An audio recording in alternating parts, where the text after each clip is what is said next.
Now students, next theory, using Gauss theorem, calculate the electric field of a thin infinitely line of charge. कैसा बोला हुआ यहाँ पे? Thin infinitely line of charge having linear charge density is already given, lambda coulomb per meter. So यहाँ पे आपको thin infinitely line of charge means यहाँ पे एक मैंने रॉड लिया हुआ है जो बहुत थिन है, राइट, जिसकी लेंथ हम लोग कंसीडर कर रहे हैं एल, राइट. नाउ यहाँ पे इस रॉड पे मैं चार्ज पार्टिकल को प्लेस कर रहा हूँ, right. We can place the charge Q over the rod means infinitely line of charge मैंने यहाँ पे प्लेस कर दिया. सो नाउ जैसे मैंने यहाँ पे चार्ज को प्लेस किया, सो वहाँ पे क्या होगी, इलेक्ट्रिक फील्ड जो है वो प्रोड्यूस हो रही है. समझ लो कि स्टूडेंट्स, इलेक्ट्रिक फील्ड जो है वो प्रोड्यूस हो रही है, वो टूवर्ड्स द एक्स एक्सिस की तरफ है. सो अगर हम लोग पॉइंट चार्ज ले तो स्टूडेंट्स आपने देखा कि अगर हम लोग लास्ट थ्योरी में अगर कोई भी एक पॉइंट चार्ज लेते हैं, so according to the Gauss theorem वहाँ पे इसके आसपास जो इलेक्ट्रिकल फील्ड सिमेट्री होगी वो कौन सा सरफेस होगा, spherical surface for the point charge, right. Now अगर हम लोग लाइन चार्ज अगर यहाँ पे ले रहे तो वहां पे जो सिमेट्रिकल इलेक्ट्रिकल फील्ड होगी फॉर द क्लोज सरफेस वो होगा cylindrical surface, right. Now students, you can see there is the imaginary cylindrical surface, right, around the line charge means linear charge. यहाँ पे जो मैंने linear charge रखा हुआ है एक रॉड पे, उसके अराउंड सिलिंड्रिकल सरफेस हमने कंसीडर किया हुआ है कि जहाँ पे ये जो सिलिंड्रिकल गॉसियन सरफेस है, ये जो पूरा सिलिंड्रिकल गॉसियन सरफेस है, वहाँ पे इलेक्ट्रिकल फील्ड कैसी होगी, symmetry, right, and it is the close surface. So आपको ये ध्यान रखना है कि अगर इन्फाइनेटली लाइन चार्ज के बारे में मीन्स डिस्कस हुए तो वहाँ पे electrical field symmetry and close, ये जो दोनों कंडीशन है वो वैलिड किस शेप के लिए होगी, तो कि सिलिंड्रिकल गॉसियन सरफेस के लिए.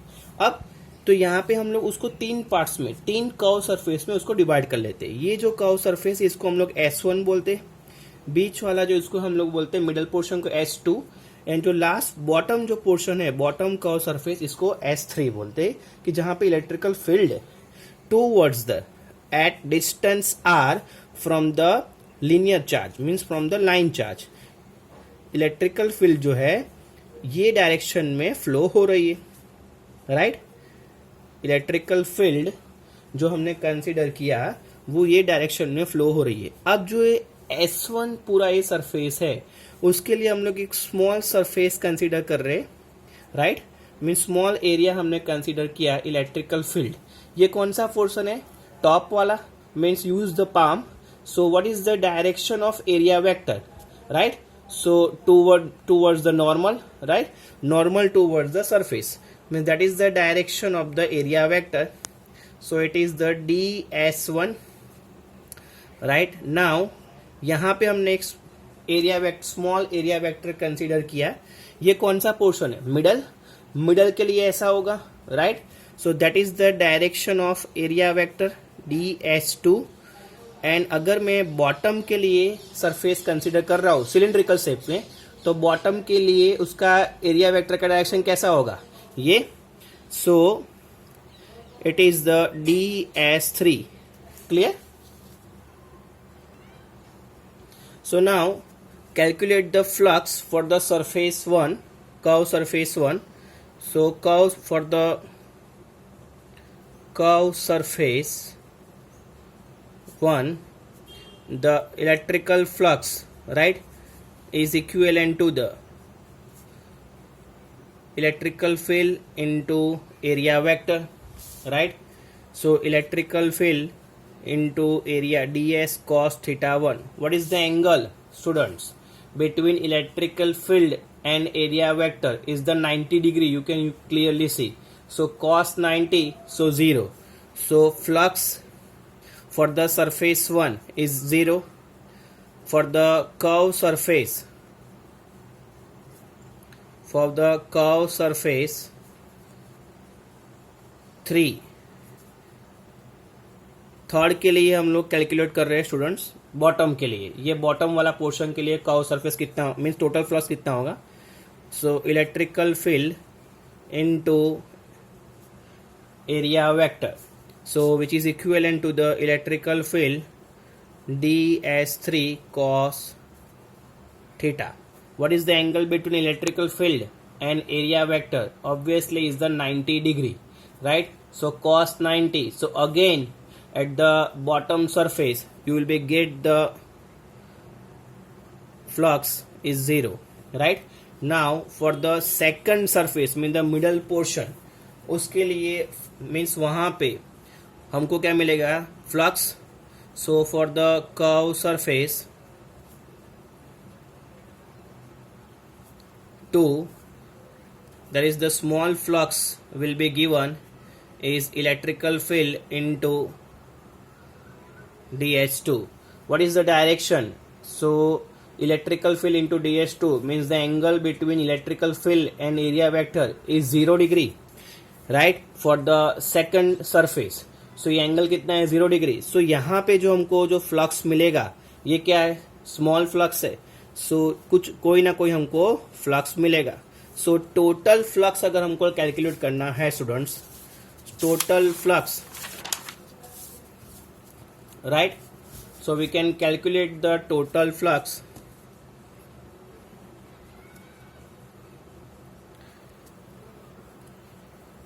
is equivalent to the small flux for the surface 1, so small flux for the surface 2 and small flux for the surface 3.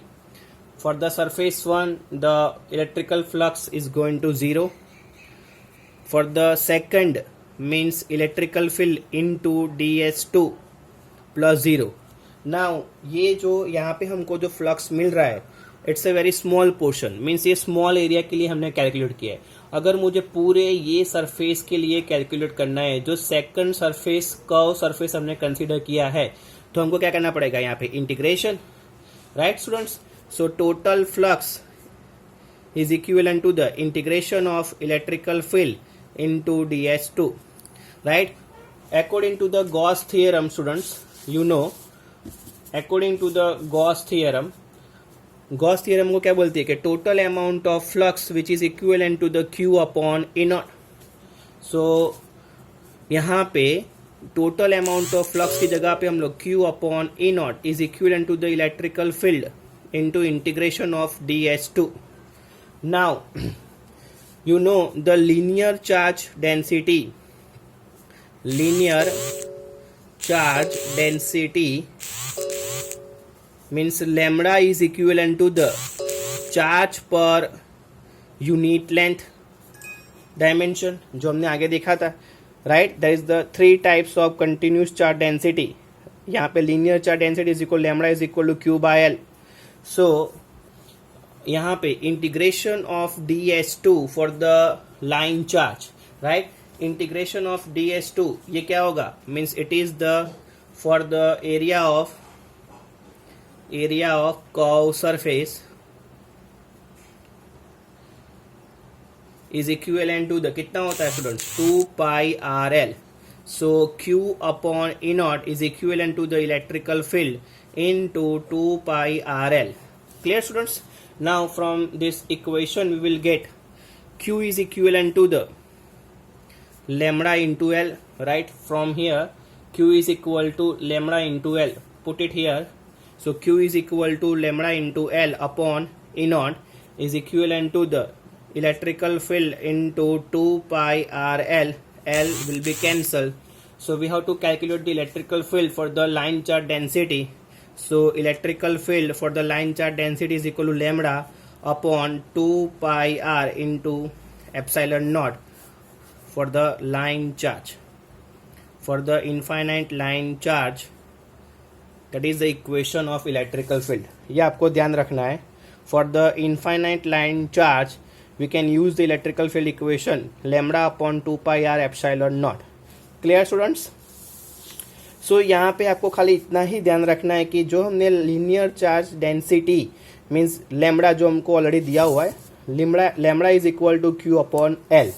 And अगर हम लोग लाइन चार्ज यहाँ पे ले रहे हैं तो according to the Gauss theorem, जहाँ पे इलेक्ट्रिकल फील्ड सिमेट्री हो रही है फॉर एंड क्लोज सरफेस हो रहा है, वो शेप कौन सा होगा, तो के सिलिंड्रिकल शेप होगा। उसको 3 पोर्शन में हमने डिवाइड कर दिया, S1, S2 and S3, right.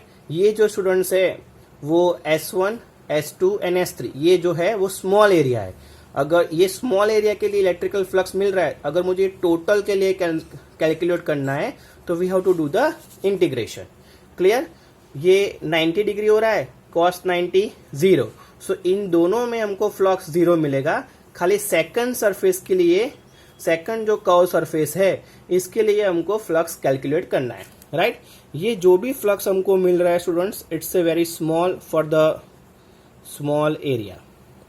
सो यहाँ पे हम लोग उसका टोटल फ्लक्स में क्या कर रहे हैं, इंटीग्रेशन। क्लियर।